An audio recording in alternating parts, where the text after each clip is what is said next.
Hello everybody and welcome to Always on Film, brought to you by Transmission Roundhouse.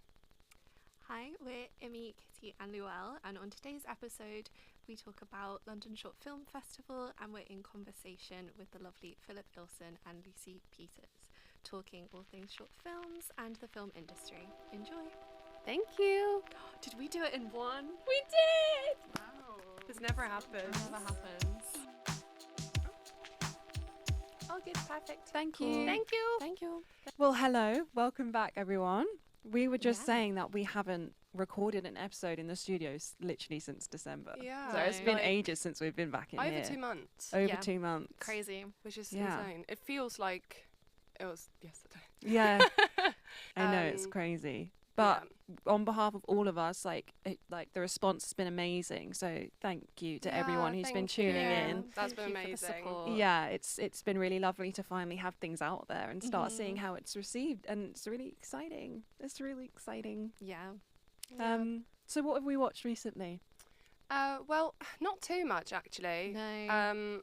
I mean, of course, all of the Christmas times passed. We've done an episode on that. Mm-hmm. Kitty and me went to see Labyrinth, Nice. which was At amazing. the Prince Charles. At the Prince Was it? Charles. Of course, Yeah. of course. Where else would I be? Yeah, Uh, literally where else? I've never seen it on the big screen. No, I would highly Yeah. recommend it. I do because want to rewatch It's- it. Yeah, because it's such a, there's no other way than to say it's just really funky and it's just really strange. for sure. And I think it translates great on a Mhm. small screen because the movie Yeah. is just so fun. Is there Yeah. a But- reason it was screened? Like, is it like celebrating? Anniversary. Yeah. Okay, nice. Yeah. How long has it?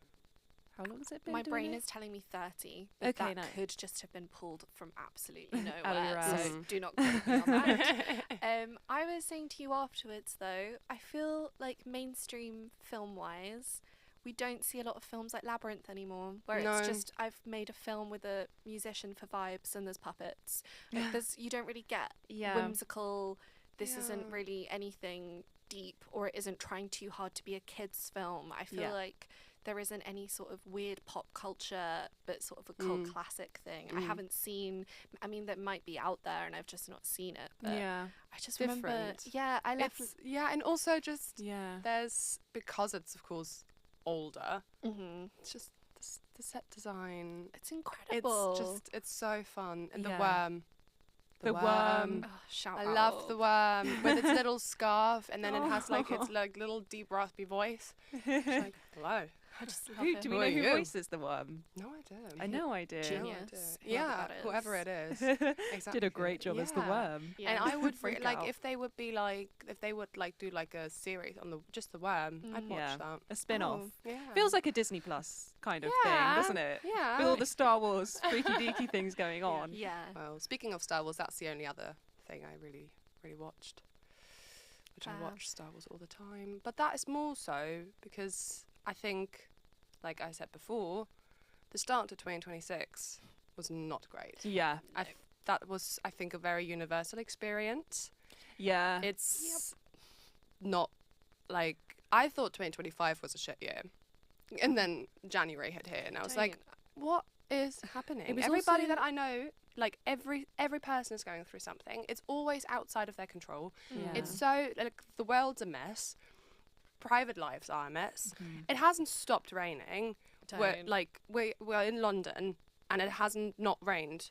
And then what do I watch if my life's not great? Star Wars. Wars. Nice. It just Yeah. comforts. Comfort. Yeah, it's just such a comfort for me. And I know it's so silly because oftentimes, because I really didn't have a lot of time in January, it's one of those things because I know it by heart. You can put it on in the background. Yeah, it comforts me if I'm doing my makeup because I'm going out to see friends, or if it's just going into work and I just need something to, like accompany me, Yeah. if that Yeah. makes sense. Makes sense. It's always Star Wars. It's even Star Wars, The Clone Wars, the animated show. I I'm like get a that. child. I really with want to it. get into Star Wars. I've only Yeah. watched like once in my childhood, but I don't think I was really old enough to really get the lore. Yeah. But like as an adult now, I really want to just like properly watch it in the right Yeah. order from the beginning. Mm. Then obviously into the Daisy Ridley ones. Like Yeah, everything. Oh, Sentimental Value I watched.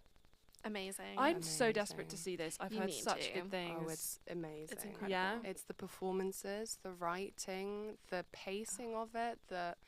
Joachim Trier, who's the director, I think he's brilliant. All of his films that I've seen are phenomenal. Yeah. And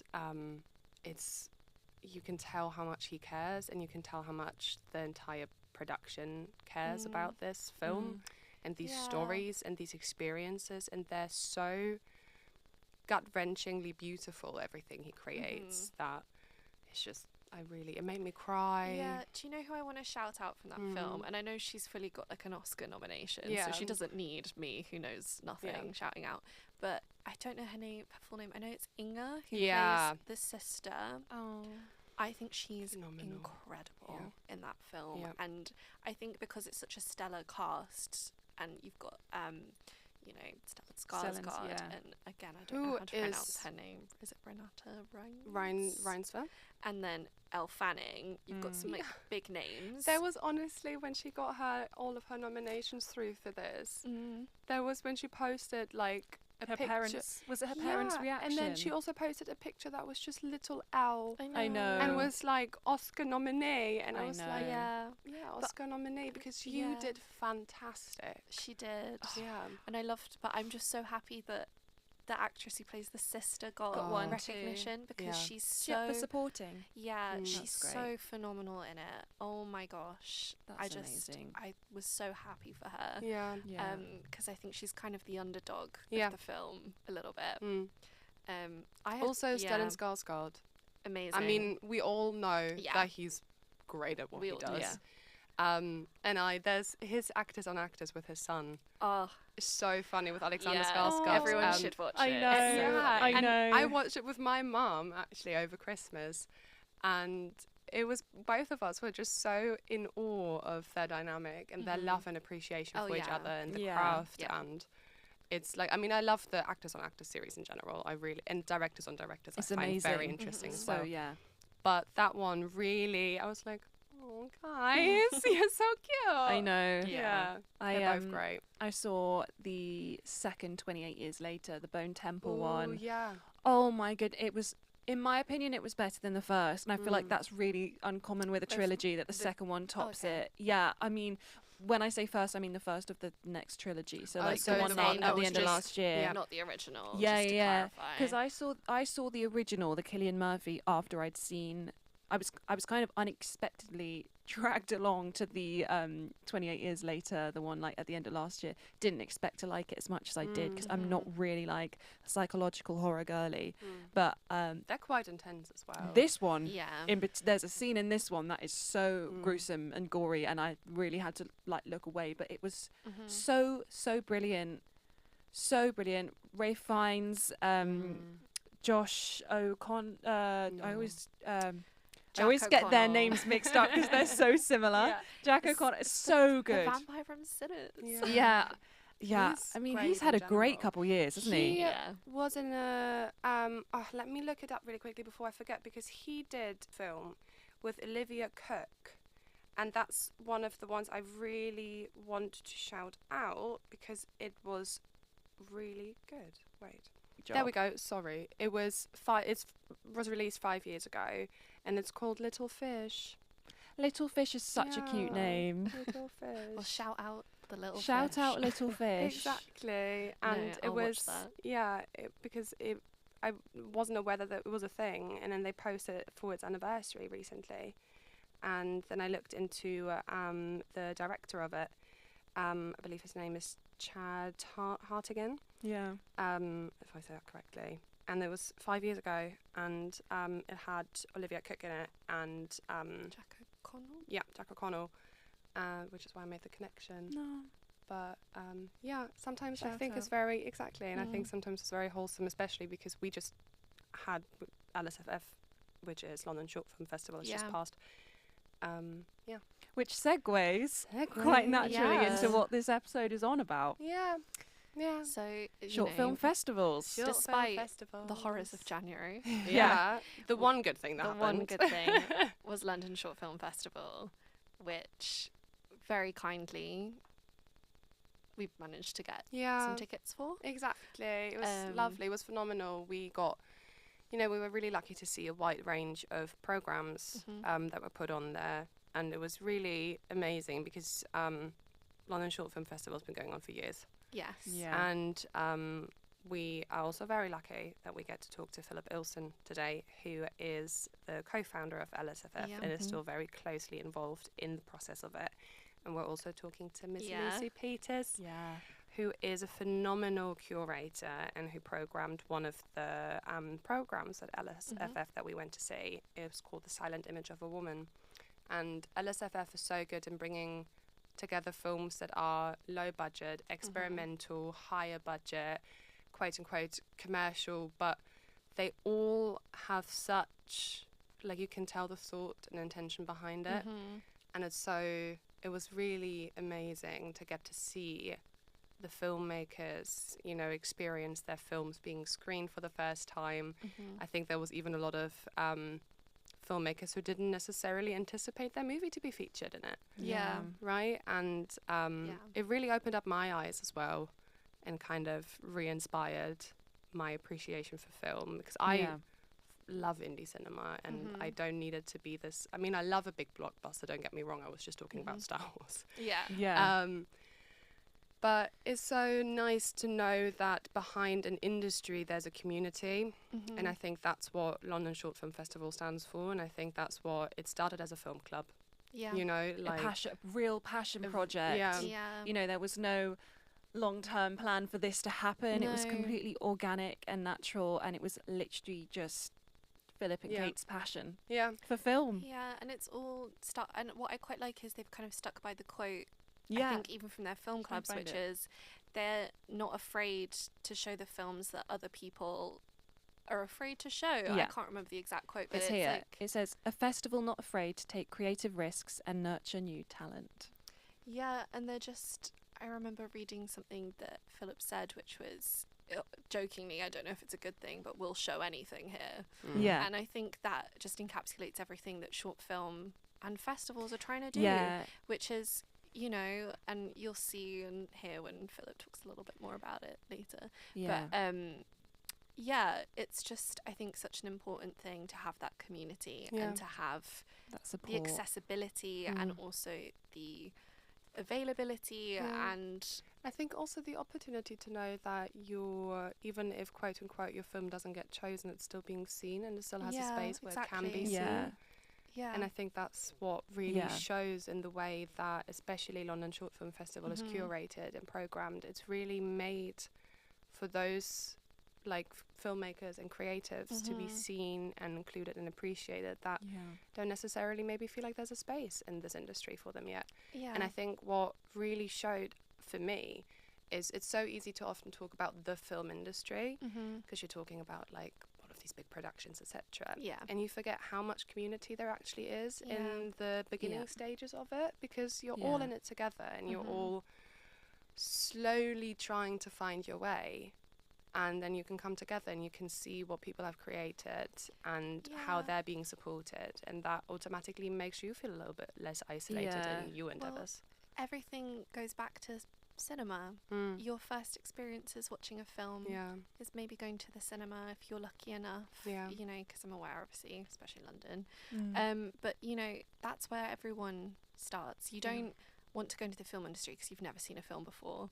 And obviously, if that is the case, then crazy. But I think that passion and that communal love for film, I think is really It's at the heart, the At the beating heart. heart of the program. yeah, for Yeah. sure. And I Yeah. think that's what propels it and what keeps it going and Yeah. why it's so sustained, and because people will always be Yeah. watching films. And I Yeah. also think as well, most of these stories are so honest and raw, and a lot of them are based on real life experiences. And it's really scary and vulnerable to share your work, especially at a time when everything is so commercial at the moment. Yeah. There's a huge focus on marketing, on sequels, on remakes, on big franchises getting re-picked up again to, you know, bring back in audiences they're guaranteed to, you know, fill those seats. But I think having the courage and the braveness to Confident. that's the word I'm looking for. But to take on stories that, you know, push those boundaries. They're not quite the norm, but they really pack a punch. And I think that having a facility where that's so supported and uplifted is so integral, especially to, you know, early filmmakers as well. This is their for like sure. start into the industry. That's so cutthroat and it can be really brutal. So just Yeah. having that as like their sort of first Yeah, and I experience. think it's interesting that a lot of actors, even when they become like quote unquote mainstream, will go back to short film. And will Yeah. go back to Yeah. support these young and upcoming creatives because they themselves either made it that way or they can recognise How hard it is. the creativity and the innovation that you sometimes lose in, like you said, potentially massive blockbusters that have all these boards getting involved with the plot, Yeah. which obviously is a generalization, but I do think that's why, like, you get, I mean, there's an Oscar nominated short film that has Stephen Fry and Miriam Margolyes in it, you know, and they've gone back and done a short film, I and I think know. that's so beautiful. It is. Yeah, and I also think it was, you know, there's room for error in the short film world, and it's error that works out oftentimes because you're not confined to, I mean, of course, it all depends on the production and on budgeting and, you know, what you have available to you. But I think what you oftentimes see, what I believe George was saying, one of the guests that we had on recently, that sometimes a mistake then turns out to be the thing that makes it truthful. It's movie And magic. exactly, it's movie magic. And it was really amazing to go to these screenings, hear the filmmakers like experience with seeing their short film that they made on screen. Yeah. There was some, you know, throughout that really stuck with me because I connected to them personally, but then also it was so interesting because there was this one short film in the silent image of a woman, and it was a 2-minute segment of two girls in like that apparently like lived together, and you just catch snippets of them in the bathroom whilst they're getting ready, when they're coming home drunk, when they're just having a wee and chatting to each other, when they're having a little bickering fight, and it was just like a snippet of life, and it was 2 minutes long, and there was something in me that seemed so simple, but I could tell how much love and care went into that. Does that make sense? Yeah. Like it was really not long, and it wasn't anything that had like a character arc and was so thought out, but it was still one of the ones where I then turned to my friend who I was with and I said, that's the one that weirdly really stuck with me. And I mean, there's so many that stuck with me, there's so many amazing ones, and definitely like all of the work that went into it was phenomenal from every corner, but it really made me, that little short one really made me go, oh, this is why like it's important that this is seen, because there can be an emerging filmmaker in the room who then goes, oh, I don't have to be like, I don't have to have it all planned out, and I can create a little snippet of life, and I can start with that, and I can go from there. Exactly. That's And, amazing. You know, like, does that make sense? Because I Yeah. just like, there were so many that I could like talk on and on and on about, and definitely, like, to anybody listening, the website is still up and the programs are still up with all of the films listed. If you have the time, go research some of them, or just look if you can find some of the short films online that sound interesting to you, and give them a watch. Because it's, I don't know, I'm like, now I'm in my little like short film phase where I'm just like, I just want to watch short film now. I know. And Same. yeah, I think this is a really nice moment as well to shout out our Substack. Lou wrote an incredible article about the London Short Film Festival, so please go and check it out. We'll leave links everywhere. Everywhere. It's still very new, but I love writing, and I was like, I really just want to share my thoughts on this. Yeah. Because it's so hard sometimes to talk about what I think the importance behind it is. So I was like, let me just write it down and let me just post it. It's a really lovely article, so please give it a read and Thank follow us on that. Yes. More to come. More to come. Good segue then. Yes, into the main segue. bulk. We got amazingly 2 people involved with the festival. Yeah, we're very lucky. So lucky. Big thank you to both Philip Ilson and Lucy Peters, who are joining us today for a short interview, just in a little bit of insight into their journey with London Short Film Festival. So thank you very much to both. And enjoy. Well, Philip, thank you so much for coming onto Always on Film today. We're so happy to have you. You are the co-founder of London Short Film Festival. And London Short Film Festival is a space that means a great deal to a lot of people, especially filmmakers, young filmmakers, old filmmakers, everybody in the industry. And we've given some fundamental background of what LSFF is, what it stands for, how it was created, etc. But we'd love to hear from you. Your experience with it, if you can just talk us through how the festival evolved. What was it that led you to go on this path? Sure. I mean, it was never a long-term plan. It was kind of organic in terms of its growth. I ran a film club going back to the late 90s, which has been documented elsewhere in terms of the history of that period, this sort of underground alternative film culture that happened at that time. So it wasn't really connected to the industry as such. It was more just friends doing, things as a hobby, running a night, running a club space, running a space to show short films, showing low budget short films, showing, all kinds of different work, but also mixing it up with, live music and visuals and sometimes DJs. It kind of grew out of that sort of, slightly alternative underground club culture from the 90s. And then into the 2000s, sort of things evolved a bit. And I was doing some club nights at the ICA round about the time, like early 2000s, and head of cinema there, Jane Giles, who went on to direct the Scala documentary a few years ago. She was the one that was head of cinema and said to me, "Oh, why don't you think about starting a film festival?" You're like, sure.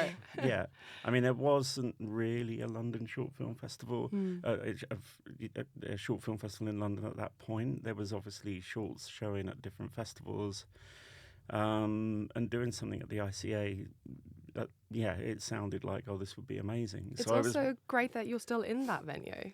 It is, Yeah, I that's mean, really amazing. and the fact that I was running nights there before the festival started. So, I was working with a colleague, a friend, who I'd met when I was doing temp jobs, Kate Taylor, who had studied film at Farnham and had graduated. So we were sort of doing events together, and we did the festival together initially. Yeah, that's really amazing. Yeah, what were some of the biggest uncertainties and sort of challenges you were facing when you first started off LSFF? Yeah, we didn't really know what we were doing in terms of running a film festival. We had no experience of that. But I think, what I'd learned doing the film club, which was called Halloween Society over those years, and I always wanted to have it a mix of film and music and different, crossover art forms. So, it was just sort of seeing how it went that first year. It was only 4 days. Thinking back, it is difficult to remember where we got the films from. But it happened. Yeah. And then, a year on, it made sense to kind of do it again, really. So, because it went quite well, the first one. It was well attended. I think people were really keen for something like that. There wasn't really anything in London, as I said, like that. So, it wasn't like we struggled to make it happen. It happened, and it was quite smooth running. It was a lot of work, but You can imagine, yeah. 'cause, even though it was tiny, it was like 4 days. But I think moving it to other venues on the by the third year we were also in the Curzon Soho, so Which is amazing in a short period of time. grew quite quickly. Did you anticipate it when you? I mean, I know that's such a silly question, and actors get it asked all the time, and directors as well. But it's really turned into like a real flagship film festival event. Was that something when you put it on and you saw it come to fruition, you saw how much love that there was behind it, where you're like, oh, I actually think we might have something here. Yeah, I think so. I mean, as I said, it wasn't just born overnight. There had been this sort of period of running this, club night that had kind of expanded into other areas as well. I'd done a lot of film programming at music festivals in their cinema tents, and also did a bit of work for the British Council. We took like a club culture event, sort of touring through the British Council to different countries, and that was mixing short film and DJs and visuals. So I think when the festival started, it was like there was already a sort of groundwork in terms of what I wanted the festival to be. And I suppose, thinking back to that year one in 2004 and what we're trying to do now, it hasn't changed that much in terms of the remit of the festival. Yeah. There was a quote that really stuck out to me on the website about a festival not afraid to take creative risks and nurture new talent. When I was looking into Halloween Society, it was so interesting that was what you were focusing on from the beginning. That was your goal, is sort of groundbreaking cinema and different narratives and stories. Why do you think it's so important for the industry to champion stories like that still to this day? Like, why do you think there's a gap for that still now? I think, with short film, it's always a space where people can experiment and try new things. They haven't got the sort of baggage of dealing with, making a feature and producers and big budgets, although obviously you can do a feature on a low budget as well now. But I don't know, it's, as I said, it wasn't really anything we wanted to be particularly connected to the industry. I think the first few years of the festival, we had no industry support. We were in quite established venues like the ICA and the Curzon Soho, but I think, we weren't getting industry funding. And I do remember sort of being approached by the UK Film Council, which no longer exists, which was the sort of then mid-2000s sort of version of, BFI sort of funding features. They approached us to do sort of a couple of events with some panels around funding and some networking drinks. And we're like, oh, okay. Yeah, why not? It wasn't like, oh, we need to connect ourselves to the industry. Yeah. But then when you look back even to the Halloween Society and some of the filmmakers, we were showing early work of. I mean, we were big supporters at the Halloween Society of Andrea Arnold with her shorts. And obviously she went on to be kind of a major British filmmaker. Wow. Yeah, that's really amazing. I think it's like it shows that it was born out of passion. It's and organic. And it was born out of a passion for the craft, the film, the community that comes with it. Yeah. Rather than the long-term sort of setup. Exactly. And I think that really shows. I know that for this year of LSFF, you had a whopping almost 6,000 submissions, if I'm correct. Wow. Yeah. And I'm guessing you look through a bunch of them to, pick and choose the ones that end up being featured in your screenings and in your programs. When you see so many short films year round, what is it about the ones that you then end up, for example, choosing or that really stick with you? Like, I mean, there's so many that I saw where they were from low budget to super experimental to something that wouldn't necessarily be considered experimental and had some funding behind it. But those aspects weren't what stuck with me, but it was more the story and the emotionality behind it. What is it that, I guess, not interests you, but that captivates you still after having seen so many over the years, where you're like, something comes on screen, you're like, that's it? Yeah, I mean, we did get nearly 6,000. We have done for the last couple of years, and obviously I'm not watching All of 6,000. I work with a team of programmers and selection committees. So there's a lot of discussion around, what feels right for the festival, and sometimes I agree with that, sometimes I don't. But I suppose, we're all on the same page in the sense that we're looking for something that's hits you straight away in terms of, something you haven't seen before, which is kind of quite abstract because, again, as you say, thousands of films, how do you come across something you haven't seen before? But I think it's a different angle on a story, a different voice behind the camera. It's, and as you say, we're showing all kinds of work from the ultra low budget to work that is quite heavily funded by the industry. And those 6,000 films obviously include international work, and we only really opened to international films about 10 years ago. We were always quite British focused, and I still think there is a sort of British focus to the festival in the sense that we're, looking for those new British filmmakers that are coming through. Yeah. Yeah, and for those sort of young and upcoming filmmakers, as a sort of more general question, maybe what kind of role do you think film festivals, especially short film festivals, play for them trying to break into the industry and sort of kickstart their career? Yeah, it's a good question. I suppose it's making those filmmakers more visible, so that the people that are looking for the next talent don't have to do a certain amount of work of trawling through thousands of films. I mean, obviously, filmmakers can make a life online and promote their work that way. But I think, there's nothing better than actually sitting in a cinema, in a room, in a venue, watching your film with a whole bunch of other people, so you get immediate feedback.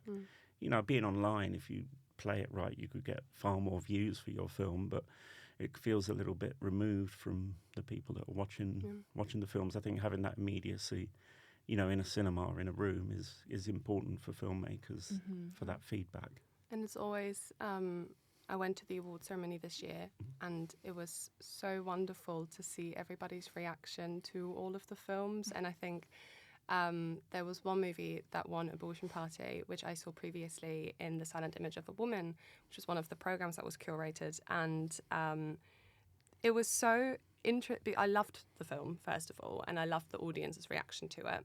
And seeing it the second time around to an audience who was reacting to different parts of it was so intriguing to me, because it was like things that I know didn't get as big of a laugh or like a huff or something the first time around, but the audience changed that so much, and the dynamic was so interesting to, you know, like see that. And then I guess you touched on it very briefly, and I know it's a very big question, but how have you experienced media changing that landscape?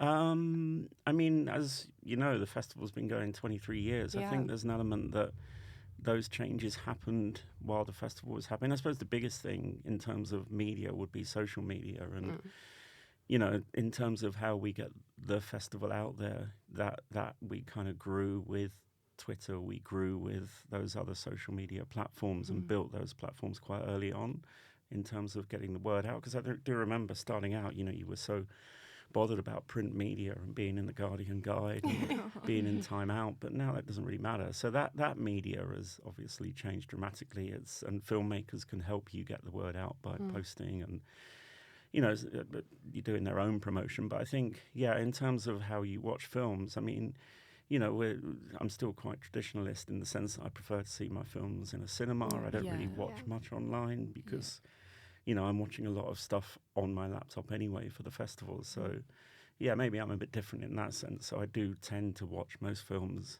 in the cinema, and I'm not a big consumer of sort of TV series or Netflix or anything like that. So, I suppose, you know, everyone's got their way of doing it. I don't see cinemas particularly, you know, there's been decades of, you know, people saying cinema is dead for various reasons because of various new media. But you know, admittedly, you know, the numbers are smaller than, you know, but it's great that new cinemas are being built, especially in London. We've had a few new ones post-COVID, although interestingly, they're all quite small. We don't really have any of those big sort of, you know, 1,000-seater sort of amazing cinemas that we used to have. Yeah, and I think sometimes that's what makes it a community. Like Kitty is quite fond of the Prince Charles cinema, for example, and we go quite often together. Last night. And I think one of the reasons, of course, also historical context and everything that's happened recently with the petitions and stuff, but one of the reasons why people are so emotionally attached to it is because it's that small of a space, and because it feels so intimate and it feels like you're really just going there for the love of cinema and for the love of that, where oftentimes I always rather would go to a little one than a really big one. Does that make sense? I used to live in the States, in LA for a while, and I mean, they also have their small ones, like the New Bev Cinema is one of the oldest ones there, which is phenomenal. But they also have these ginormous AMCs, the Chinese theatre, which of course, like Chinese theatre has history behind it as well and is used for premieres. But sometimes it just feels a little bit like, I don't know, I go to the cinema because I don't find it isolating. I find it a community. I find it comfort. And sometimes, like, the modernism of these big halls can take away that feeling of not being isolated. Does that make sense? Yeah. I mean, I think some of the cinemas we use have a sense of community. You know, you mentioned the Prince Charles, but also one of our main venues is the Rio in Dalston, which has got such a history in terms of, you know, decades of going through changes. And it's been an amazing cinema for, you know, since the 80s when it became independent. And obviously it's got this incredible Art Deco interior. But I mean, I mentioned the Scala earlier. You know, that was a cinema that I kind of grew up in London going to. You know, and the Rio has a little bit of that element of the Scala, as does the Prince Charles, you know, that sort of programming that they do at those cinemas. But I think, you know, I mean, the flip side, the downside is that sometimes cinema prices in London can be a bit pricey. Oof, we won't mention any names here, but you know, that's a barrier definitely for people to go to the cinema regularly because it is so expensive. Yeah, and I Yeah. think, like, especially if you then consider going up against streaming and the hustle and bustle of what society often feels like that time consumes. Does that make sense? Exactly. Yeah. I think that's often like, I grew up on cinema. I grew up going to the cinema. So did all three of us. So I will make time, and I Yeah. will Oh, make yeah. time to travel and go and make it a thing because it gives me comfort. Yeah. And LSFF does exactly that. And Yeah. it really shows how much love and care goes into every single program that's curated. Mm. And it's really amazing that it all started as a film club. It's just, Yeah. and what really excites me about it is like it's not only just streaming the films. There's Q&As, there's panels, there's workshops. It feels like a proper breeding ground for professional development and improving and networking, and it feels like a proper community of people that come together. And it's amazing that it's been over 20 years and it started, like you say, as a proper passion film club. You know, I'm sure you didn't anticipate that this would have happened. What still excites you now? Like what are you looking forward to, and what keeps you really excited about the industry and where it is now? I mean, It's Sorry, I a need big to- question. I mean, it's interesting that we talk about the industry side and the panels and that sort of nurturing new talent, which I think is important, which has kind of grown again slightly organically since we did become more, for want of a better word, established within the industry. I think that part of the festival is really important. But I suppose, in answer to your question, what excites me is also the public audiences, and I think that's something that we have over a lot of other short film festivals that are so focused on industry, where the public don't even really know they're going on, or they wouldn't go to something like that. Because I think by, some of the other events within the festival, the retrospectives or special events or curated events around different themes and ideas, and some of the music crossover stuff we've done in the past. We've done a lot of live scores with bands, and we've kind of had club nights. This all relates back to the Halloween Society, and it's something I still want to continue with the festival. So that side of the festival kind of excites me in terms of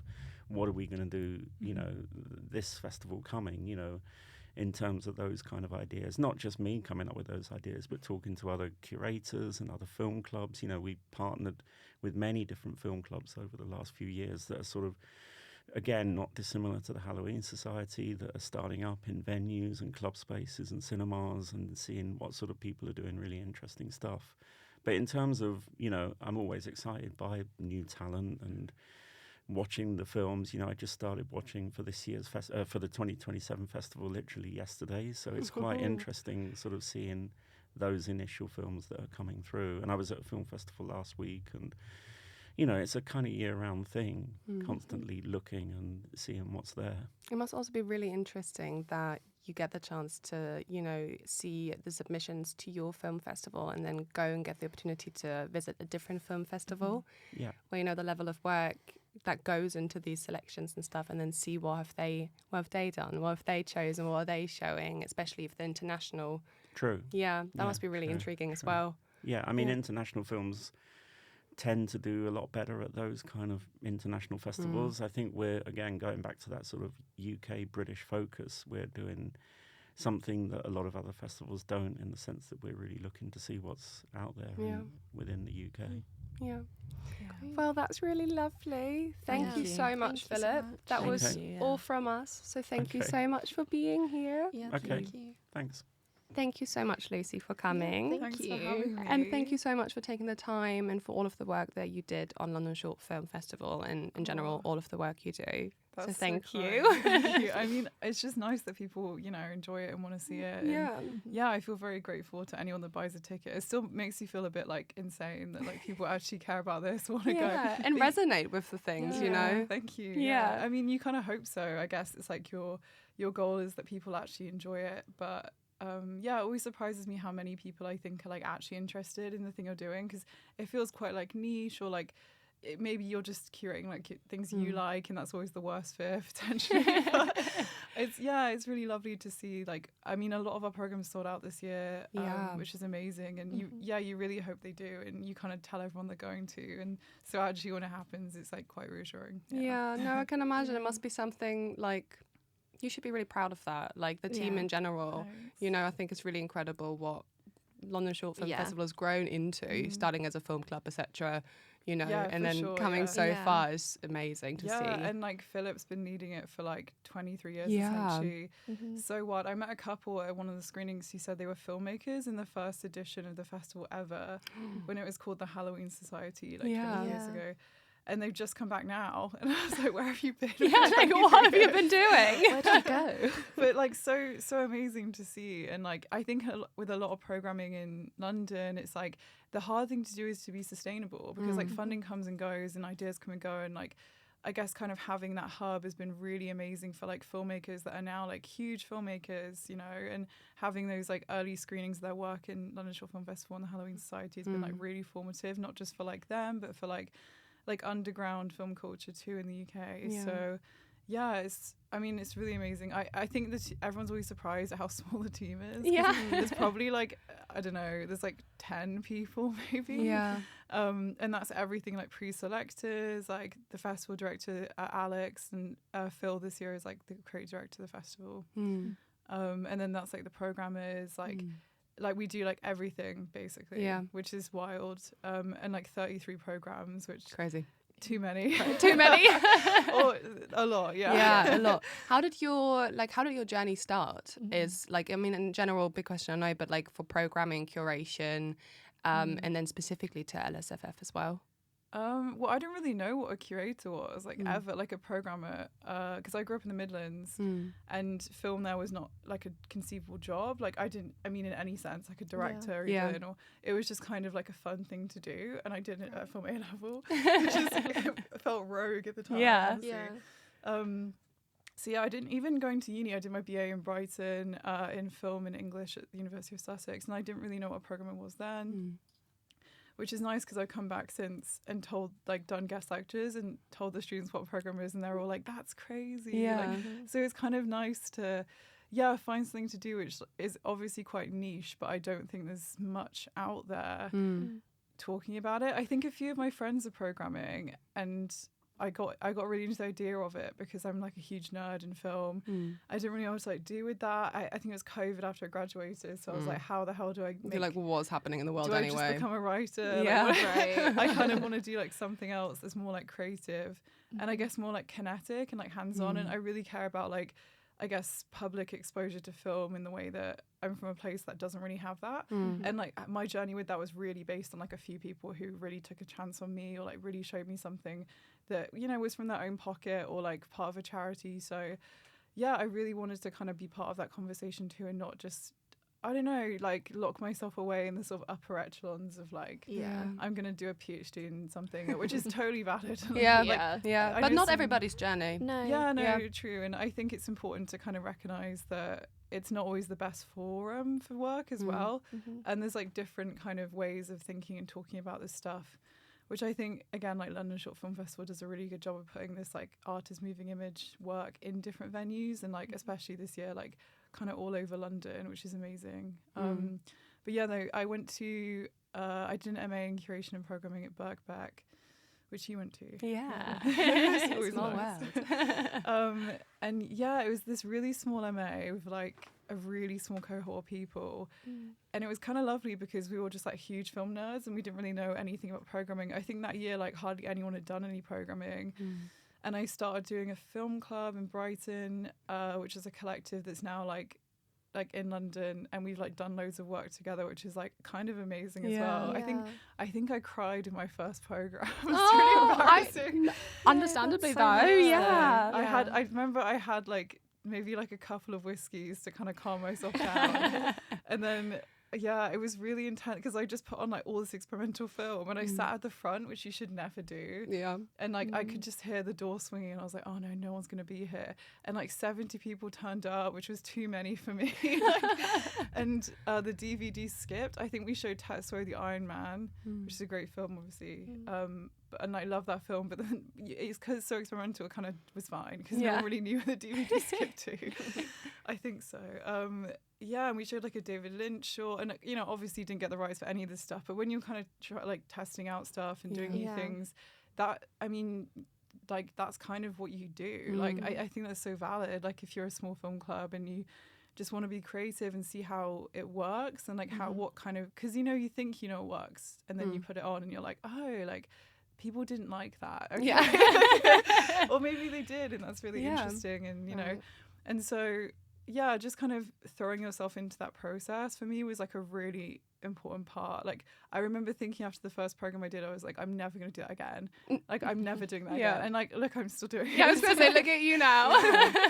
So I think, kind of like being not afraid to be embarrassed and embarrassing. Almost, I get that. With the stuff you're doing. And it's the way to grow and learn. And like, I think that's kind of it. But that's sort of like how I got into curation, I would say, as a thing. And then with London Short Film Fest, I was doing a lot of different things as a freelancer. I was really lucky to get a lot of work during my MA, which meant my MA actually took way too long because I kept deferring every module. My poor tutors were like, You're like, sorry guys, me again. No, for real. And they're so kind because they obviously understand that you want to work in this industry, right? So an opportunity is scarce. You have to take it and really go for it.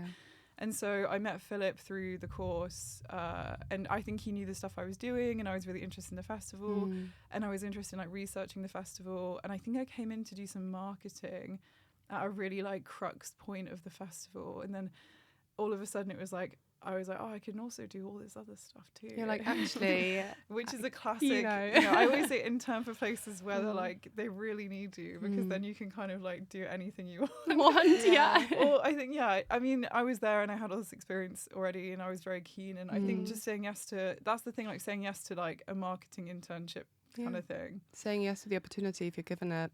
Exactly. Yeah, and there wasn't an official kind of like, obviously, getting into more serious programming stuff, like I obviously then had like more serious conversations with the festival about that, and like it was more of a like screened thing for sure.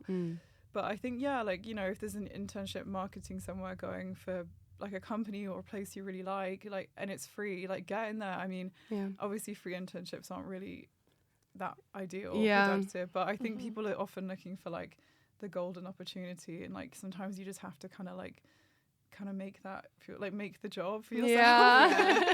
No, that makes sense. Well, you mentioned that you're also quite a film nerd. Just massive nerd. Yes, just as me and Kitty, I think we are. Is there some films that you want to share with us that left an impact on you? Big ones, little ones, just throughout your journey? Yeah, I mean, so many, to be honest. Like that question of like, what's your top 4 like letterbox or terrifying. It's like it's so crazy. It's like kind of rude to me. Like I don't want to answer that. Like, I know. We just had this conversation because we went to see Labyrinth at the Prince Charles, and we were like, we both want to put it in our top 4, but then we can't move anything because it's already in there, and it's taken us so long to put in. I haven't moved mine in ages. It's like, I don't want to fuck with the formula or like mess with the formula too much. Like I'm just leaving them now. And I don't want to give off the wrong impression. And I saw my friend recently was like, I'm doing top 4s now based on like what I like that I've seen recently, just so everyone knows. And like the fact that we have to like say this, it's way too serious. And the classic like dating question, like what's your letterbox top 4? I'm like, I mean, you can ask me. It's not good. You're not gonna. And my thing is, you're not gonna have seen any of them, and me explaining them is gonna make me look so boring and unattractive. Like unless you really get them. Unless you like seen them and understand it. Yeah, exactly. Which is kind of fun, but. I guess with so with films that have really impacted me, definitely for sure Cassavetes.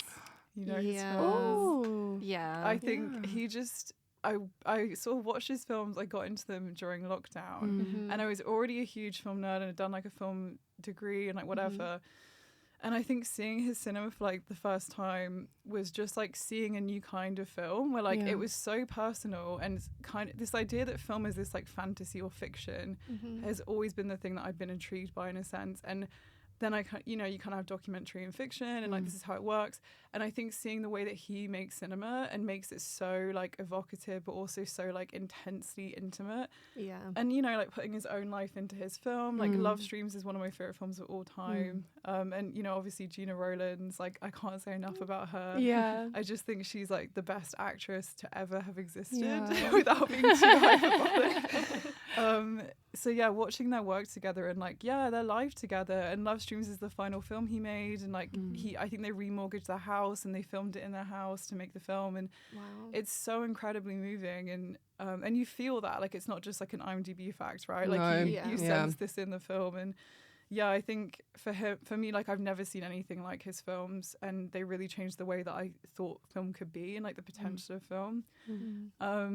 I'm trying to think. I do like my focus and research is like experimental and feminist cinema, but then I also don't want to say something so esoteric that it's like actually I just like this. Yeah. It's just a vibe. I really like Asparagus by Susan Pitt. I just watched Oh, that did recently. you? Oh my god, Yeah. amazing. I loved it. Yeah, what did you think? With the opening shot, I was like, what am I watching? Yeah, but it's then kind of horny and Yeah, crazy. it's incredible. I Yeah. loved it, and I loved the mix of media, the repetition in it, and just the combination of the sound, the sort of eeriness. Yeah, it's so eerie, but it's also like I kind of love that it's about this woman who like sees the world in this way, and she goes Yeah. behind the screen and like kind of like lets out all this like magic and like surreal stuff into real life. Like it basically for me is like this like big jerk off fantasy about being a programmer. But saying that too, it's like it is a beautiful film. It's Yeah. stunning and yeah, just like really mesmerizing. I mean, all of her work is. She's like super cool. Yeah. But yeah, I love that film so much, and it's so like funny. I think. Yes, I was Yeah. laughing, and I was like, what is going on? When I the still bit where have they're to like watch pooping it. the asparagus is so Yeah. good. But it also, I read this thing where it was shown before Eraserhead. Yes, yeah, that's right. So when David Lynch first started showing his film in this one cinema space, this was the short film he selected. Yeah. Which again, I don't And know. they always played Eraserhead at midnight so they could like just like kind of circumvent annoying people who would complain. I think. I don't know if that's Yeah. accurate, but like I think that's the case. It's just like we want to cut to the people who Yeah. actually Yeah. care, kind Yeah, of yeah. thing. That's really I mean, fun. and also saying that obviously David Lynch. Yeah. Yeah, like just his love. language. I actually saw I saw Inland Empire Oh, for the cool. first time ever Yeah. because I've been like waiting to see it, and every film bro I've ever dated has told me you have to see it. So then I obviously haven't. And then I saw it at the BFI with Laura Dern introing it, which is Oh, I crazy. saw Oh, on I David that. Lynch's saw her. You sent that birthday. to me, and I was Yeah. like, we missed Laura. Like Dern. my friend Hope, who's like an absolute legend in like fangling tickets, Oh, she somehow got tickets for me and some of our friends, and we went, and it was like I honestly felt like I was in a dream because the whole film, not just I'm not going to spoil for anyone, but the whole film is this like very meta like dream within a dream type thing. Yeah. And about film as well. And so seeing her introduce this film in BFI, like on David Lynch's birthday, and she was wearing a blue velvet suit. Yeah. I was like, have I just imagined this? Like, Yeah. It's so crazy. Yeah, she's so pure. Oh my God, she's she's so amazing. pure. Yeah. Yeah. And I rarely get like starstruck, I think, by people in this industry, but like there's a very few, and definitely with her, I was like really overwhelmed. Yeah. You're like, are we breathing the same air right Yeah. now? It's like, yeah. have you seen at the Independent Spirit Awards? They did a whole choir tribute to Laura Dern. Oh my God, yeah, I've without not seen her those. knowing, and I feel Funny. that just encapsulates Yeah, everyone's love I- of Laura. absolutely. She's just such a likable person, and I mean she has so much insight. You get such a sense of her like openness, like as an Yeah. artist, but also like just as someone who's like really like her heart is very open. She's very happy to like share. I mean the fact she was there on David Lynch's birthday, Yeah. like only a year after he's passed, right, and like very close to the anniversary of his passing, and like and she shared that moment with like a public audience in the UK. Just, Yeah. like it's so kind of her and like very open. I think her daughter was there too, and like it felt very special. And I think sometimes at BFI it's quite like an institutional environment, and they do a great job of like getting doing events and kind of like getting people in for the right things. But that just felt so like. Yeah, very, very distinctive. And what a way to watch that film. Like, I can Fully, I can imagine especially, a better way to yeah, watch it, exactly. like, if you haven't seen yeah. it before, then that's your introduction to it. It's so great. Have you guys seen the film? I haven't. I have, because I'm trying to save David Lynch Yeah, stuff. yeah, you Yeah. should. So I'm like slowly. I'm a fan of Yeah. saving things. Yeah, me too. It's because like- there's yeah. especially like us two watch a lot of movies where we know the other would really like it. Yeah. So I just have a Oh. list on my notes that's like things Kitty told me to watch, and I keep them for days where I either feel really down or where like I know I need like something that needs to inspire me, because I know that the recommendation will be good. Right. Does that make sense? Yeah, I love like curating films for my friends. Yeah. But then sometimes I feel like I'm curating stuff and I'm like, here's like 70 movies you Yeah. should watch. But like here's actually Yeah, like my it's- top 100. Have a look.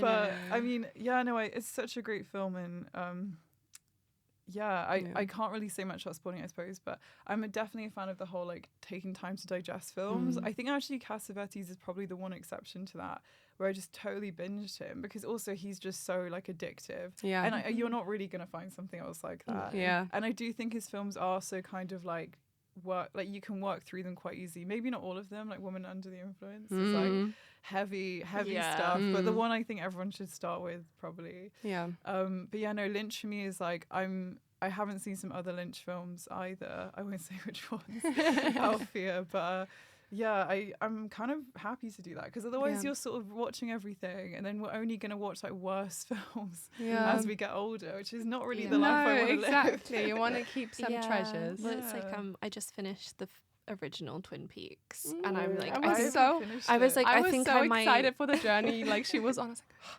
I know, but I was like, I think I might wait 25 years to watch because everyone else had to. Yeah, I haven't. I think I've seen like half of the first season, or it's the first and half of the second, and then I've seen half the final season.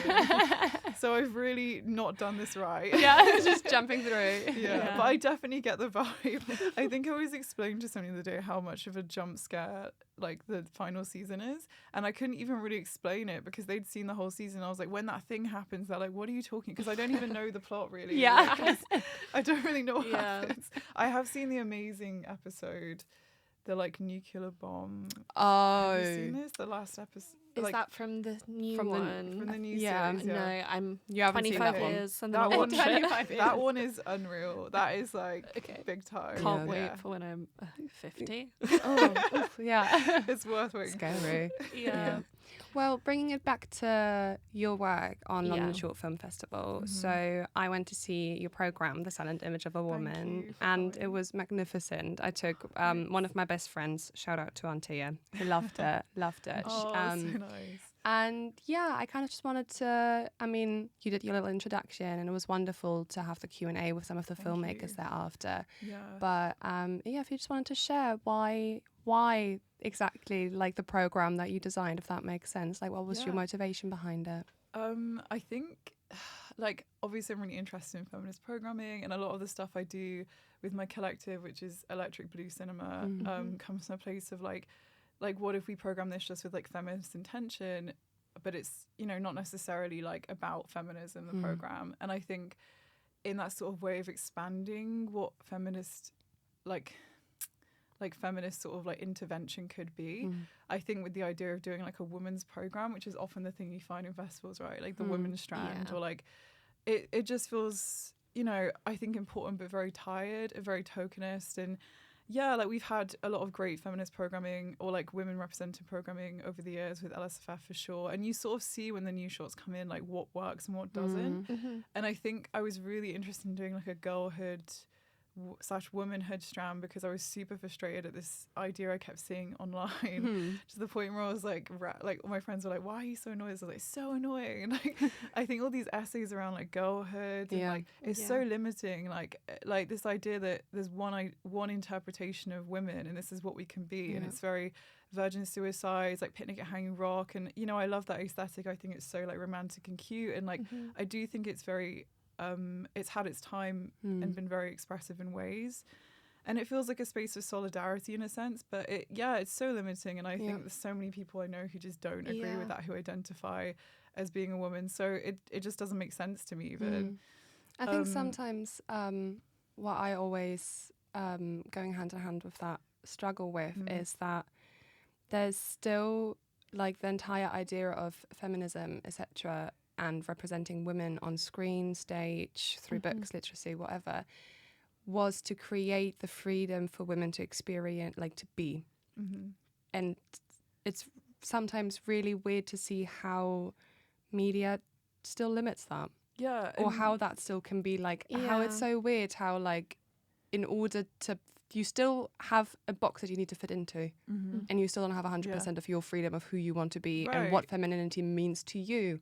Yeah. Because we're still raised on this is what it has to be. For sure. And like I think the interesting thing, you're so right, is like it's this archetype that actually isn't liberating at all and is actually being promoted. Like I feel like in film culture, all the essays I see in articles at the moment are like girlhood on screen and like this idea of girlhood or like girlhood in the 70s. And you know, I also want to know about the crazy feminists in the 70s who are making like films about their periods and like that's interesting. And I think we have I think different formats of feminism have kind of permeated screen culture over time, and it's interesting to think about how, you know, maybe that challenges our idea of what we think that is currently. And I think I really wanted to, with this program, to bring it back to that, is like sort of create this openness. And I think with all the things we do at LSFF, we're sort of asking questions in our programming more than landing on like conclusions. So I didn't really want to be like, this is what a woman is, by the way. No, and that's for all you women out there. No, exactly. And I think that's exactly what I went away from it, and every single short that was shown showed someone's experience of being, you know, being a woman, being female, what femininity means to them. Yeah. But it wasn't a constraint. It was absolutely like every single thing was different. And I felt like I left it and I was like, this is what it's about. Like every single version and interpretation of what being like just being means to these people is what makes like that's what it should be about. Does that make sense what I was saying? No, like it felt I'm so like glad you're saying that. Yeah, and like every single one portrayed such a different story and attachment to it, but there was so much freedom to that. Yeah. Which was lovely. Thank you. And I think, I mean, honestly, it's the work of the filmmakers. Like when we construct the program, it's like, you have these ideas initially. Like I think we really wanted to do a very like kind of gender inclusive program about women for sure, because I don't think that's something you necessarily see, but it feels like actually why aren't we doing that, of course. And then also I developed the program with Akina, who's our new shorts lead, so she was like interested in the idea I was having, kind of like helped me find some films for it that we have, because there's 5,000 films or something crazy that we watch every year, so you don't watch all of them, and the other team will like know you're building this idea and like send things through. And sometimes I had a bunch of ideas this year that just didn't work. It's like based on like 2 or 3 films, and you're like, okay, this is actually insane. Yeah. And I think I was definitely suggesting stuff that was like really out there, just to be like, what if we did this? Because you find the balance right. And it's I think oftentimes when I explain to filmmakers why their films like, you know, maybe didn't get into the festival, even though it's really good, it's like finding the balance is really important. There's so many good films, and I think as a programmer you're looking at also how to like create an experience which communicates the ideas in these films and also sells tickets. Like we kind of have to think about that too. Obviously it's not like our main focus, but there's all these things you're considering. And I think I was very, very lucky to have some incredibly interesting films in the program, and the filmmakers that attended were from like all over the world. Yeah, it was so wonderful. Wild, it's you know, I was like, come all the way here to talk about your terrifying film. That's so nice. Yeah, and it's really organic. And something I love about LSFF too is like it's such a community. Like you do make like good friends with these filmmakers. Like the filmmaker Sam from Australia, we were like hanging out and like drinking beers in like Soho. And you become like genuinely connected to these people through like this collaboration you have, right? Through like their art and your interest in creativity, and like it's really, really such an amazing opportunity. Yeah, it's wonderful. And like I was saying to Sam, I can't believe you flew here from Australia, because I like your film. It's wild. Yeah. Do you feel like there's been, moving away from that again, but just in like film in general, do you feel like media and everything has influenced the way that women are portrayed on screen? I mean, you have answered that already, but a little bit, but does that make sense what I'm asking? Because I feel like the way that media is included in filmmaking nowadays, or in like in film marketing and stuff, has like weirdly fundamentally changed sometimes how women are portrayed on screen. Yeah, it's just a bit rogue, almost like branding. Yeah, almost in a way. Yeah, some marketing. Do you mean like in like marketing for like big commercial films, like how that changes?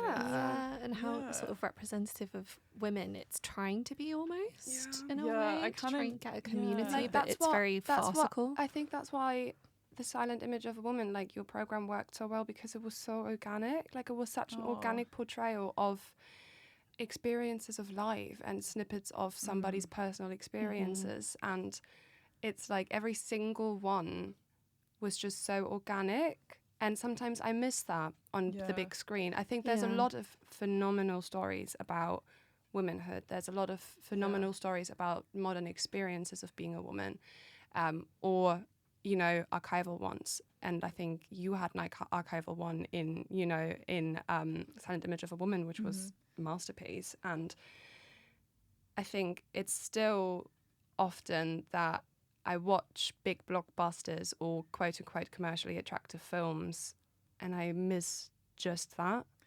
Yeah, like I miss just that, like, I know that 80% of, you know, female identifying people will watch this and say, eh.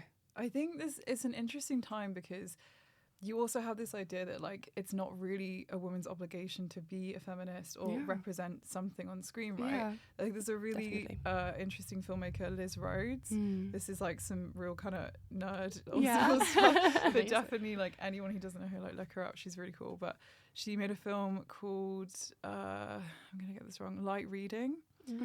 That just shows like a murder scene on a bed, and, you know, you get the idea that something's happened. Obviously, it's like very gruesome thing has happened. But there's no one in the film, and the voiceover is a woman, and she's investigating what has happened in this mystery of who has died or been abducted. And I think she's a super interesting feminist filmmaker from, I think, the 70s, 80s era, who was really adamantly, you know, of this idea that like who is in control of the image, like who is presenting the image of this woman, and is she choosing to, how is this being digested?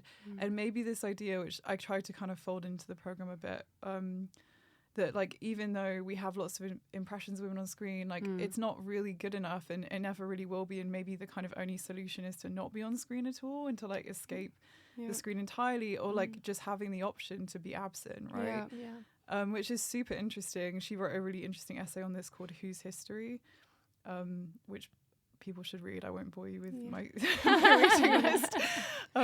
But yeah, no, I think this kind of sense that we sort of lost touch with that idea maybe, and we're sort of obsessed with, like, different, like, how can we, what's the next it girl of, like, the new kind of, like, we have, like, Lady Bird, Barbie, and, like, all these kind of new ways of finding the new, like, leader of, like, feminism on screen, right? And maybe the idea is to just, like, chill out a bit and, like, you know. And I think Wuthering Heights is a really funny example of this, because I wouldn't say that Emerald Fennell is a feminist, like, at all.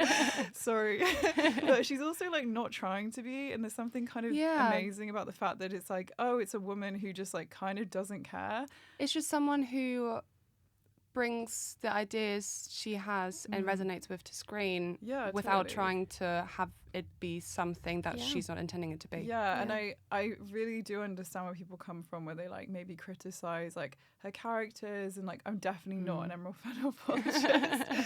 But at the same time, I think that, you know, a man would make this film, and there wouldn't really be that much discussion about did he represent masculinity well, or, like, and so I think it's kind of cool to just see, like, some sort of sloppy random filmmaking come out, and it's just about what she and I mean, the whole point of her film, right, is that she's like, this is my impression of being 14 and reading the novel, which this is what I experienced reading it. And it's, like, fair enough, like, it sort of creates this loophole of, like, I do think we should be kind of criticizing or expecting less from women. I think Barbie was a great moment for film culture, because everyone was, like, talking about this, right? They were like, like, whether you like it or not, like, this is what people are talking about, and it's like the box office film is about, like, how do we represent women, which is crazy for the moment, I think. And at the same time, it's like, what, like, how boring, like, I don't really need to, like, watch a film about women being told what a woman can be, like, what a woman is and should be.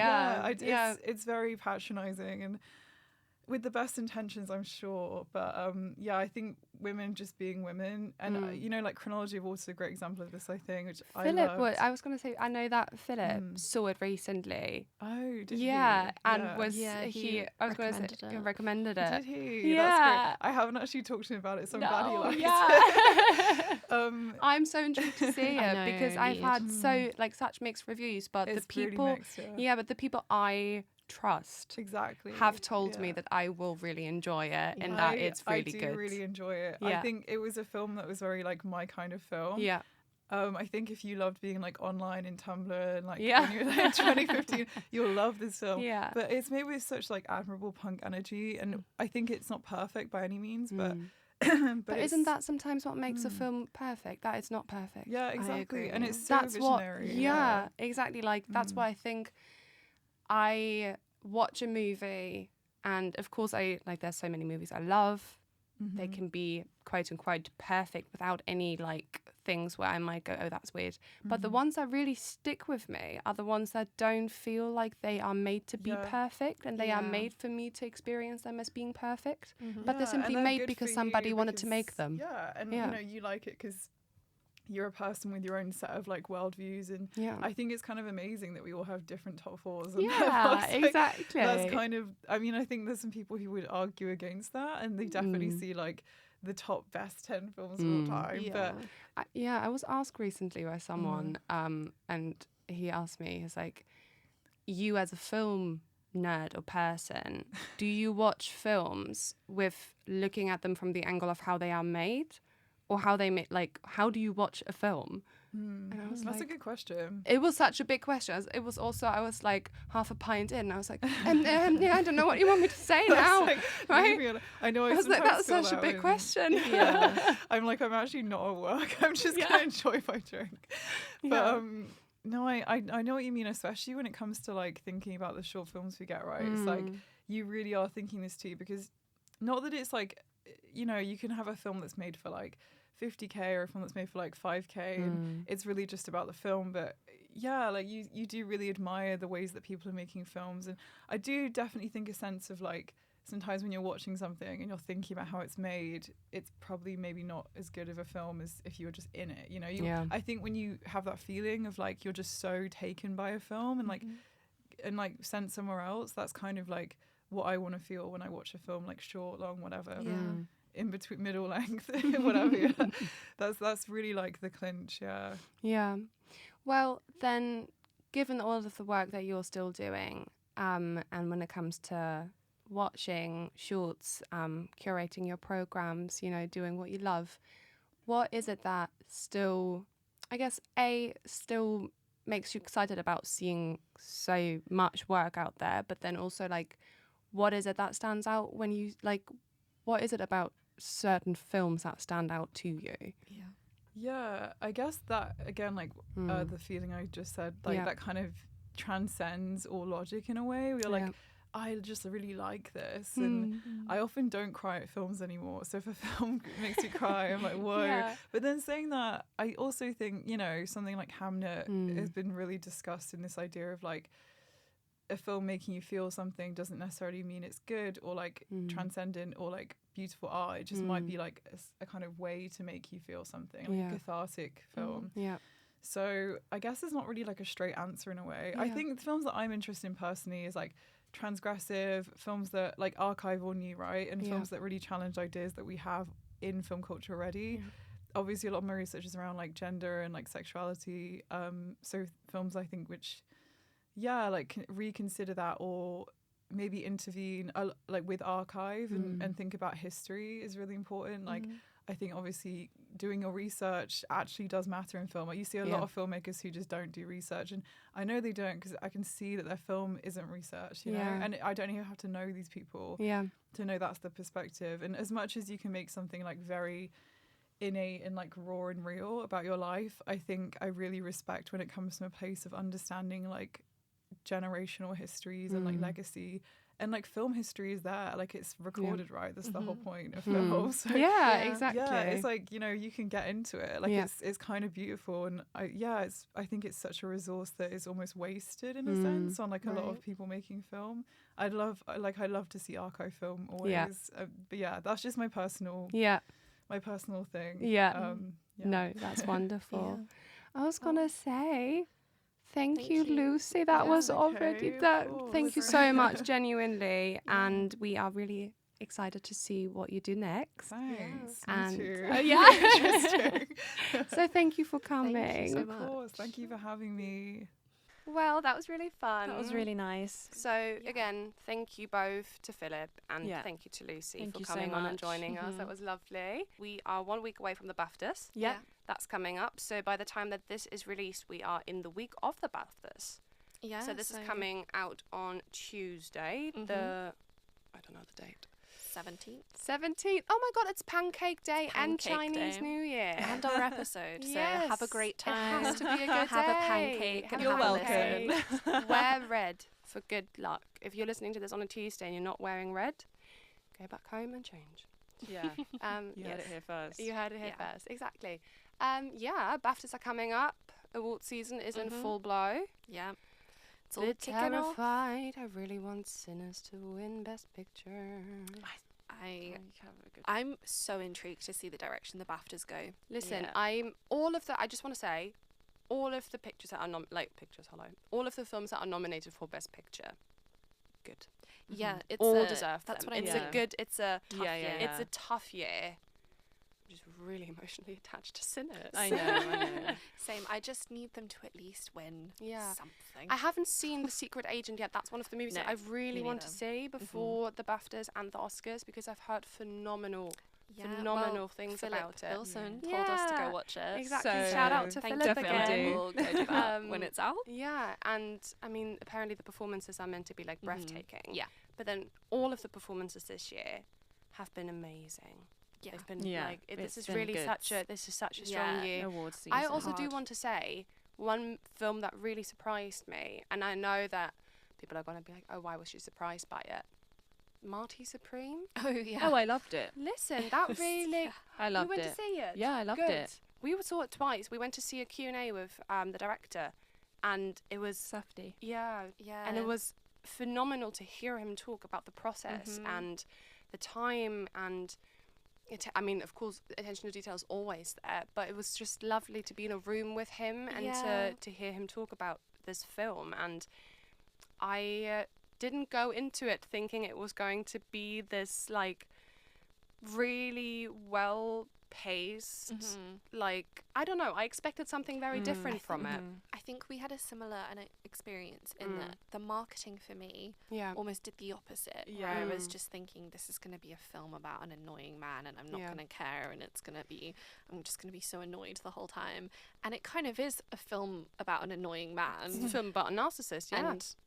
But I was Yeah. gripped. Yeah. I needed to know what And was I going wanted the on with him. narcissist to get to Japan to play Yeah. his But do you know what to I play loved? his ping pong. Which I learned from the Q&A, Yeah. and I don't know if this is potentially because I'm from the UK, so I didn't know this, but one of the actors in it is his first time acting.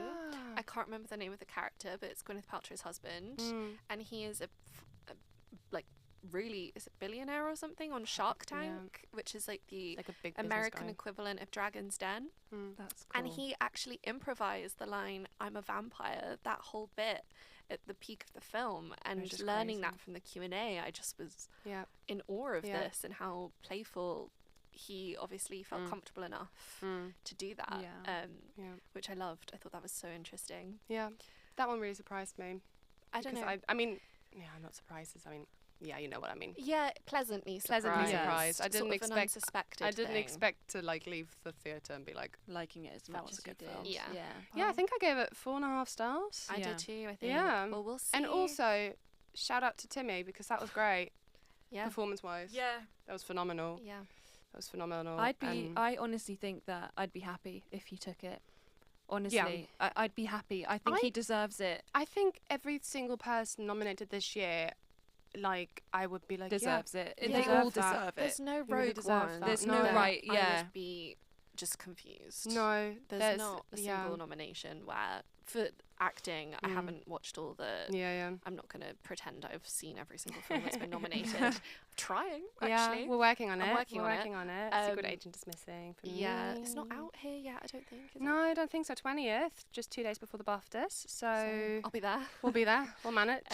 But yeah, it'll be so interesting to Yeah. see where BAFTAs goes because they tend to go into, they don't line up with Mm-mm. Oscars normally. Mm. Yeah. They do for the big hitters, Yeah. but sometimes they go a bit rogue, Mhm. Yeah. and it'll be cool to see what happens. Yeah, it'll Cool. be really cool. Well, thank you so much, guys. Thank you, Yes, thank you. everybody. Next time. And I was going to say, we will be back soon Yes. with more up-to-date episodes. We have a couple of pre-recorded ones coming out still, and then we will be back after the BAFTAs to discuss all of that. Amazing. Thank you. Thank you.